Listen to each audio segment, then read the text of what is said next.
ఎడారి భూమిలో విత్తనాలు మొలకెత్తినట్టు అజ్ఞానం పైన జ్ఞానం అనే విత్తనాన్ని మొలకెత్తింటారు బాబాసాహెబ్ అంబేద్కర్ గారు.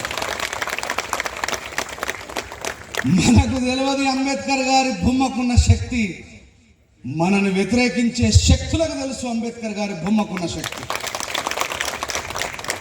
ఒక 4 ముచ్చట్లు చెప్తా. బాబాసాహెబ్ అంబేద్కర్ గారు మరణించి దశాబ్ద కాలాలైనా ఈ దేశంలో బాబాసాహెబ్ అంబేద్కర్ గారు సబ్బండ వర్గాలని భారతీయులందరినీ కంటికి రెప్పలా ఎట్లా కాస్తున్నారో చెప్తా. ఢిల్లీ నడివీధులలో ఒక స్త్రీని అత్యంత కిరాతకంగా బస్సులో ప్రయాణిస్తున్న స్త్రీ పైన ఆమెను రేప్ చేసి ఆమె మర్మావయాలలో రాడ్లు గుచ్చి ఆమె తలకాయని ముక్కలు ముక్కలుగా దంచి అత్యంత కిరాతకంగా ఆమెను చంపేస్తే ఆమె పేరు మీద ఈ దేశంలో నిర్భయ అనే చట్టం వచ్చింది. దానికి గల కారణమే బాబాసాహెబ్ అంబేద్కర్ గారి భారత రాజ్యాంగం. ఎవడో అంటాడు అంబేద్కర్ రాసిన భారత రాజ్యాంగం మాలమాదివుల కోసమే, అది దేశంలో ఉన్నటువంటి మిగతా ఏ కులాలకు సంబంధించింది కాదు అని. నేను ఈరోజు అడుగుతున్నా బిడ్డ, ఆ నిర్భయ అనేటాను ఒక బ్రాహ్మణ స్త్రీ నా తండ్రి రాసిన బాబాసాహెబ్ అంబేద్కర్ రాజ్యాంగమే ఈ దేశంలో చట్టం చేసింది. అంబేద్కర్కు కుల ఫీలింగ్ లేదు. అంబేద్కర్ గారిని కులంతో చూసే లుచ్చనా కొడుకులకే ఈ దేశంలో కుల ఫీలింగ్ ఉన్నది మిత్రులారా. ఇదే శంషాబాద్ ప్రియాంక రెడ్డి అనేటువంటి అమ్మాయిని చంపి రాలేదా? ఏ చట్ట ప్రకారం ఈ దేశంలో వాళ్ళని చంపేసారు? భారత రాజ్యాంగంలో స్త్రీలకు ఉండాల్సిన స్వేచ్ఛ కోసమే కదా. మరి ప్రియాంక రెడ్డికి బాబాసాహెబ్ అంబేద్కర్కి ఏం సంబంధం అడుగుతున్నా నేను. నా కొడుక, మీరు అంబేద్కర్ మానవాది గారి నాయకుడు, మరి ప్రియాంక రెడ్డిని ఈ దేశంలో ఎవరు కాపాడారు? ఆ చట్టాన్ని ఎవరు చేసారు? మిస్టర్ డాక్టర్ బాబాసాహెబ్ అంబేద్కర్ గారు. రాజ్యాంగము, ఆ పుస్తకం పేరే భారత రాజ్యాంగము. ఆ రాజ్యాంగము ఈక్వాలిటీ చెప్తుంది. ఈక్వాలిటీ అంటే సమానత్వము. ఢిల్లీలో చంపబడ్డ పేద, ఢిల్లీలో చంపబడ్డ బ్రాహ్మణ స్త్రీ అయినా, శంషాబాద్లో చంపబడ్డ ప్రియాంక రెడ్డి అయినా, ఆదిలాబాద్లో చంపబడ్డ దళిత స్త్రీ టేకు లక్ష్మి అయినా, ఎవరి కోసమైనా సరే సమానమైనటువంటి హక్కులు కల్పించిన మహనీయుడు డాక్టర్ బాబాసాహెబ్ అంబేద్కర్ గారు. దేశంలో ఎన్ని రాష్ట్రాలు ఉన్నాయో తెలియదు వాడికి.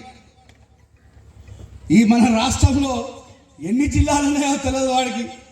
వాడు బతుకుతున్న జిల్లాలో ఎన్ని మండలాలు ఉన్నాయో తెలియదు వాడికి. వాడు బతుకుతున్న మండలంలో ఎన్ని గ్రామాలు ఉన్నాయో తెలియదు వాడికి. వాడు బాబాసాహెబ్ అంబేద్కర్ గారి ప్రపంచంలో 32 డిగ్రీలు ఉన్నటువంటి మహానుభావుడు వైపు ఏదైతే చూపుతాడో చెత్తనాకుడు. ఆకాశం మీద తుప్పలు ఉంటే ఏమైతుంది? ఆ అసుటి గాడి కొడుకు జమైంది భారతదేశంలో. అంబేద్కర్ గారి పైన ఏదైతే చూపిస్తున్నారు వాళ్ళందరూ కూడా matriculation fail, intermediate fail, degree fail. కానీ ఈ దేశానికి నోబెల్ బహుమతి తీసుకున్నాడు ఆర్థిక శాస్త్రంలో. ఆయన పేరు అమర్త సేను. ఆయన ఒక బ్రాహ్మణుడు. ఆయనని ప్రపంచ మీడియా మైక్ దగ్గర పెట్టి, అయ్యా ఎకనామీలో నీకు గురువు ఎవరు, నువ్వు ఎవరిని ఇన్స్పైర్ గా తీసుకున్నావు అంటే ఒక బ్రాహ్మణునే చెప్పుతున్నాడు. ఈ ప్రపంచంలో అందరికంటే గొప్ప ఎకనామిస్ట్ మా దేశంలో వచ్చిన డాక్టర్ బిఆర్ అంబేద్కర్ గారండి అని మనందరం కూడా గ్రహించాల్సినటువంటి ఉంది. ప్రజలకి ఇదంతా కూడా మైండ్లో ఎక్కియాల్సినటువంటి అవసరం ఉందని సందర్భంగా తెలియజేస్తా ఉన్నాం. ఆయన చిన్నప్పుడు ముఖ్యంగా అంబేద్కర్ గారు ఏదైతే మహు గ్రామంలో భీమాబాయి రామ్జీ అంబేద్కర్లకు 14వ సంతానంగా పుట్టిన అంబేద్కర్ గారు కలిసి వచ్చిన విషయం ఏంటంటే, వాళ్ళ ఫాదర్ ఏదైతే ఆయన మిలిటరీలో పనిచేసి రిటైర్డ్ కావడం వల్ల బాంబేకి షిఫ్ట్ కావడం, ఒక కుగ్రామం నుండి బాంబేకి షిఫ్ట్ కావడం ఆయన కలిసి వచ్చిన విషయం అది ఒక్కటే.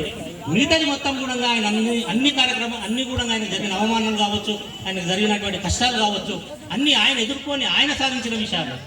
అయితే ఆయన చదువు మీద ఉన్నటువంటి శ్రద్ధ చూసి తన తండ్రి కూడా ఇద్దరు కొడుకులను స్కూల్లో వేస్తే, పెద్ద కొడుకు చదివే స్తోమత లేకుంటే పెద్ద కొడుకు బంద్ చేస్తే కూడా అంబేద్కర్ గారు కూడా ఎంతో చదువుకుంటూ ముందుకు పోయినటువంటి సందర్భాలు మనందరం తెలుసుకోవాల్సినటువంటి ఆవశ్యకత ఉంది.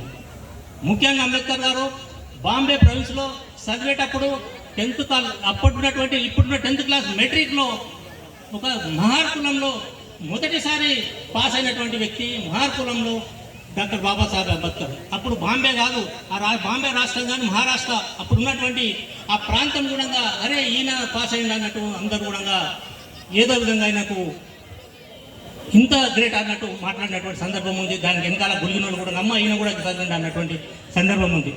మనందరం దేశవ్యాప్తంగా చూస్తూ ఉన్నాం.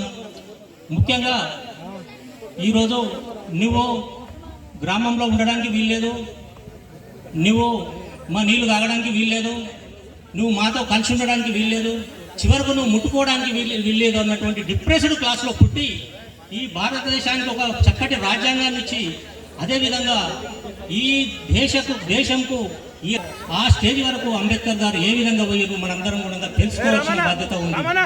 ఎందుకంటే ఈ దేశంలో ఎవరిది తెలుసుకున్నా తెలుసుకోకపోయినా డాక్టర్ బాబాసాహెబ్ గారి యొక్క జీవిత చరిత్ర ప్రతి ఒక్కరి మదిలో నిమరుతూనే ఉండాలి.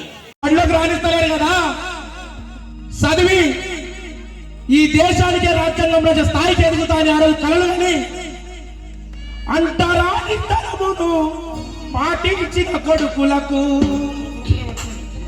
తగిన శాస్తి చేస్తానని శపథము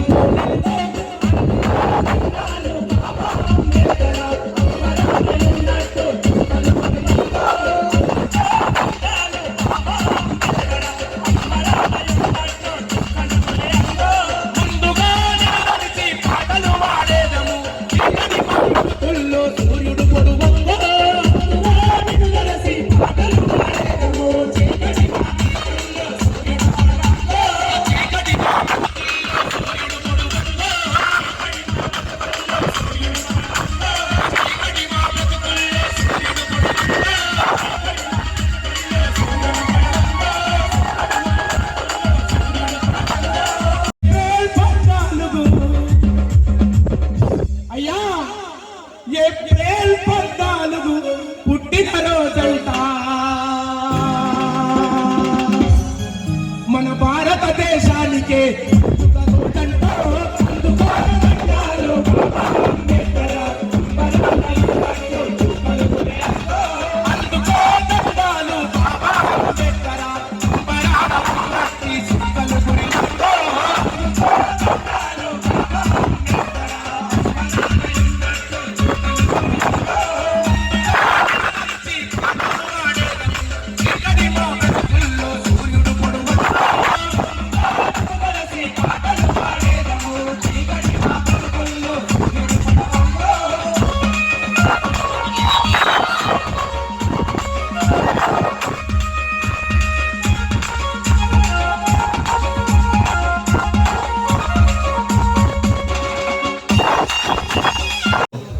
ఏర్పాటు చేసిన ఈ విగ్రహానికి సంబంధించి ఎన్నో రోజులుగా కష్టపడి వ్యయ ప్రయాసాలు కూర్చి ఈరోజు మీకు ప్రతిష్ఠించినందుకు అంబేద్కర్ యువజన సంఘానికి వారికి సహకరించిన దాతలకు గ్రామస్తులకు అందరికీ కూడా మనస్ఫూర్తిగా శుభాకాంక్షలు తెలియజేస్తున్నాను.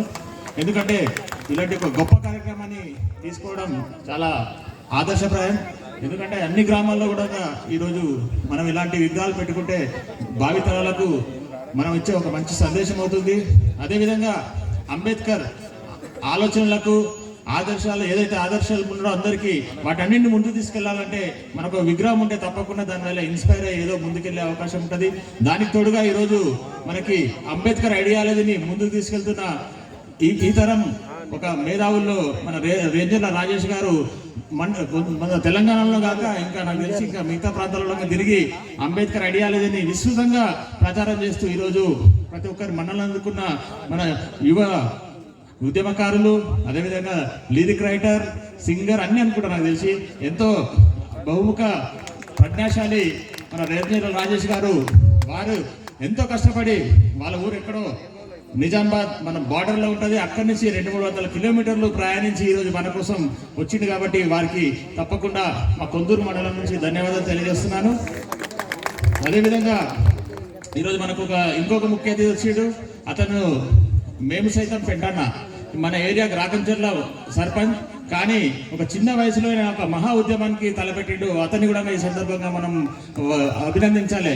అతని ఏకైక లక్ష్యం 5 లక్షల మంది విద్యార్థులకు వాళ్ళకి మోటివేషన్ క్లాస్ ఇచ్చి వాళ్ళు చదువులో కానీ వాళ్ళు నడవడికలో కానీ అన్నిట్లలో ముందుండే విధంగా అతను ప్రయత్నం చేస్తున్న అతనికి మన ఈ వేదిక ద్వారా మరొకసారి ధన్యవాదాలు తెలియజేస్తూ, ముఖ్యంగా అన్న బొబ్బిలి సుధాకర్ రెడ్డి అన్న చాలా విప్లవంగా చెప్పిండు అంబేద్కర్ ఐడియాలజీ గురించి, అంబేద్కర్ గురించి. వారికి ధన్యవాదాలు తెలియజేస్తూ నేను ఎక్కువ విషయాలు జోలిపోకుండా ఏదైతే అంబేద్కర్ సంబంధించి ఆ రిజర్వేషన్లు కానీ ఇతరత్ర ఏవైతే పొందుపరిచిండో దాంట్లో లబ్ధి పొందిందంటే మా కొందూరు మండలమే. మా కొందూరు మండలంలో ఈరోజు కొందూరు మండలం ముఖ్యంగా ఈ గ్రామం కూడా ఉమ్మెంతాల గ్రామంలో సర్పంచ్ బడుగు బలహీన వర్గాలకు చెందిన మనిషి. అదేవిధంగా ఇక్కడ ఎంపీటీసీ కూడా అదేవిధంగా ఎంపీ కూడా ఈ గ్రామానికి సంబంధించిన బడుగు బలవర్గాల నేత. అదేవిధంగా మా జెడ్పీటీసీ కూడా అదేవిధంగా ఉన్నారు. ఈ రకంగా అత్యధికంగా మేమైతే అంబేద్కర్ ఐడియాలజీ వల్ల ఒక ఎగ్జాంపుల్గా మేము కొందూరు మండలం ఈరోజు ఉందంటే మాకెంతో గర్వకారణం. తప్పకుండా వాళ్ళందరూ కూడా గత 5 ఏళ్లుగా ఎంతో కష్టపడి పనిచేసి ప్రజల మన్నను అందుకొని ఎన్నో అభివృద్ధి పనులు వాళ్ళ చేతులతో చేసి రాజ్యాధికారం వాళ్ళ చేతిలో చేసి అందరి మన్ననలు ఉంది. కాబట్టి వారికి సందర్భంగా ధన్యవాదాలు తెలియజేస్తూ